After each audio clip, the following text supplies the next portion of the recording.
Nations Championship, folks. The Wallabies up against the Italians, and this game actually has a first. Don't know how many bloody hundreds or thousands of games I've watched since starting this channel in 2018, but this game had a first in the form of the red card in the second half. Joe Schmidt's last game in charge of the Wallabies goes out with a big win, 57 points to 10. That's a pretty emphatic way to send the coach off. Obviously, the Italian coach wasn't even there because he's been banned for a couple of games for comments made after the All Blacks game. But yeah, pretty crazy game. Good, nice reward for the Wallabies players and hard-suffering, long-suffering Wallabies fans the last couple of weeks anyway.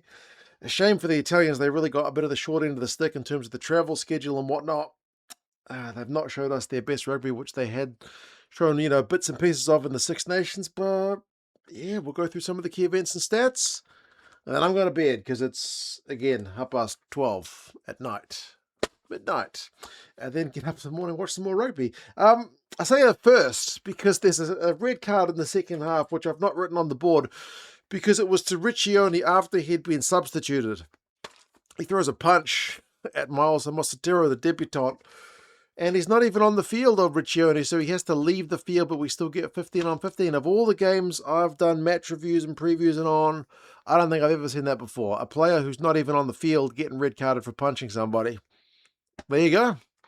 It happens, but not very often. So Riccione gets himself red carded after he had already finished his shift for the night. So I'm assuming he gets banned as per normal, but it just doesn't usually happen. I'm not even familiar with it. Even Harry Wilson was asking, so did they go down a player or not? But no, 15 on 15. All Australia early, and it was the theme of the game, man. It was, from an Australian perspective, obviously not if you're Italian, but nice to see them really get a stranglehold on the game and just not let go. We've seen parts of Australian games where they've been good in bits and pieces, but they took this game by the scruff of the neck and just never really let the Italians back into it. They would win turnovers. They would get the momentum back going their own way. So very, very pleasing in that aspect from the Aussies. They had the Italians conceding a breakdown penalty very early, patient phases from the Aussies, huge maul. So very, very keen to get the forwards involved in the action, and they were great. I mean, Josh Canham getting a bloody hat-trick. That's another first. A Wallaby hat-trick from a lock. It's a couple of firsts in this one game. So very patient phases. Pop ball to Canham. Wide conversion. It was very wide from Lonergan, but 5 points to 0. Perfect start from the Aussies at a sold-out stadium in Perth. And more penalties conceded from the Italians. And I was pleased that the Aussies didn't just, well, we got one maul going good, let's just do another maul. They showed a bit of variation. The next maul, well, next line out, they said didn't go for a maul. They popped it out to the backs. It was very good. Some nice hands from Ala Alatoa to get it to Tom Wright. He almost bobbled it, but he got the ball away. 2 tries, and we're only, 10 minutes into the game? So 12 points to 0 for the Aussies. The Italians couldn't get anything going. They lost a line out. Aussies go up the field. Great carry from Potter, who'd been brought into the side for this one. Quick ruck ball, and the hands from Lonergan. BPA, that's Brendan Paengamosa on the whiteboard. He gets the third try, and honestly, we're 19 points up, and we're not even 15 minutes into the game, man. The Wallabies are going more to the point a minute. It's maybe the best. I mean, this performance, they said in the post-match, is the biggest Wallabies scoreline, the biggest win since like 2017. This is feeling like could be something special from an Australian perspective. The Italians just haven't been in the game. They did have a genuine chance to attack. Maybe a few minutes later, they went deep into the Aussies 22. Line-out overthrow. Missed chance from the one chance they had. They did win a scrum penalty, and they won a couple of them against Angus Bell. Not too long later, they had a line-out again, 13 phases, and they did finally get themselves on the board through Michele Lamaro. The captain, he was out wide. He looked to have potentially been held up, but the TMO came in. And boy, the TMO came in a lot on this one. If Marius van der Westhuizen was working on commission per intervention, he made a bundle in this game because he was constantly involved. But this one's a good call because there was a grounding, even though they initially weren't sure about it. So initial no try, but it's given because the TMO confirms the grounding, 19 points to 5. But Italy never really exited after the score. Their kicks at times in this game were really quite poor to get out of their own 22, just not getting any distance on them. They really, really struggled. They had a lucky escape as the Aussies had to try TMO for a knock-on. TMO intervention again, but again, their clearance from that resulting one never really got clear because it didn't leave the 22.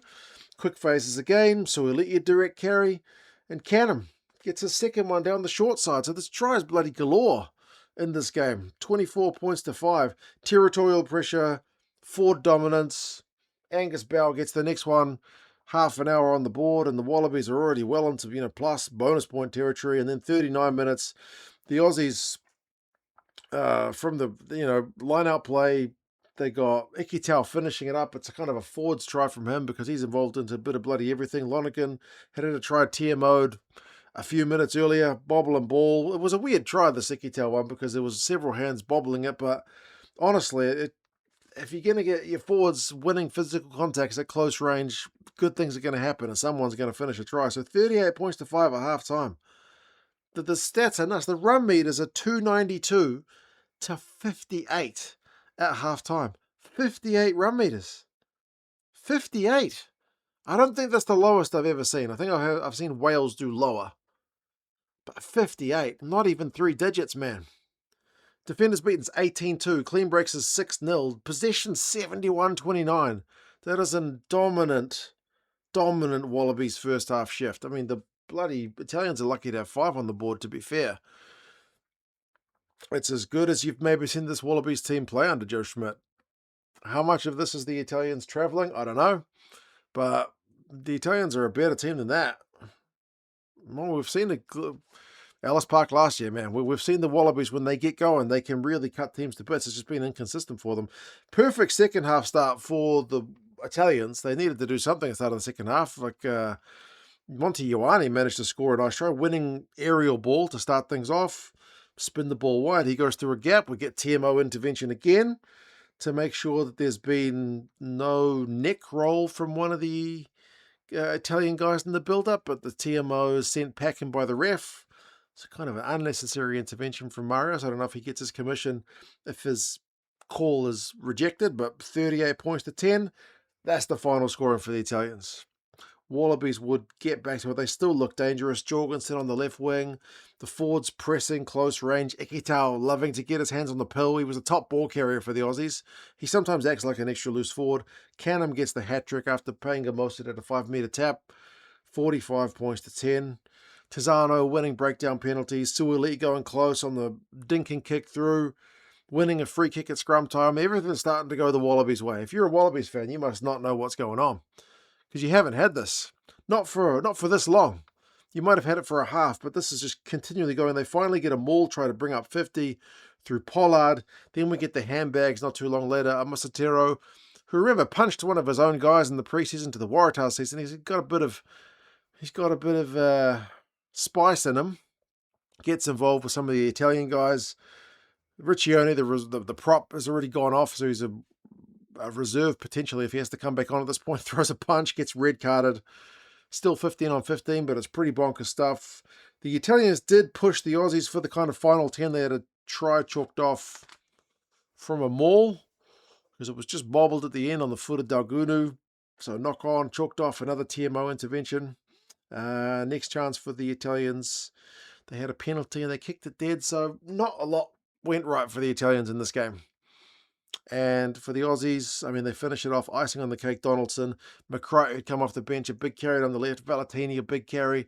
Like, all your big names for the Wallabies just stood up in this game. And it's a Ben Donaldson finish. So 57 points to 10 is an emphatic Wallabies win. The stats are nuts. Like 42 defenders beaten to 11. Clean breaks is 11-1. Potter has 4 of those. Bloody Jeremy Williams, the lock, has 2 of those. Penalties conceded as 12-7 against the Italians. A couple of those penalties were Angus Bell at scrum time, but yeah, with Italians were copping more. Pretty low kicking, 15-14, so very, very low kicking. Like some games you'll see one team kick 40 times on their own, let alone the opponent. So this is, 29 for the whole game. Pretty low in the scheme of things. Entertaining game, but probably not if you're Italian. 34 tackles made by Ross Vincent is quite the shift in a losing effort. Lenny Kittel, 15 carries. He was busting tackles. Suoliti was busting tackles. But yeah, good way to end Joe Schmidt's era. It's nice to send him off with a win. As I said, it's not nice for the Italians because I'm always a supporter of them. They've been kind of a plucky underdog since I've started this channel. They used to be the team that everyone would say, oh, they shouldn't be in the Six Nations. They're terrible, but they've been making good improvements. They're not the Italian teams of old. But in this Nations Championship, they've not been anywhere near their best. And Michele Lamaro, their captain, said the same basically at the end of the match, that he didn't think they'd shown what they could do on this tour. But yeah, this is a nice handover for Les Kiss to receive the Wallabies from Joe.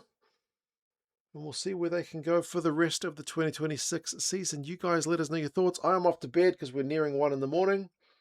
Subscribe if you haven't done so already. I'd appreciate it. You guys take care, and I'll catch you tomorrow morning for some more rugby. You guys have a good one. I'll see you later.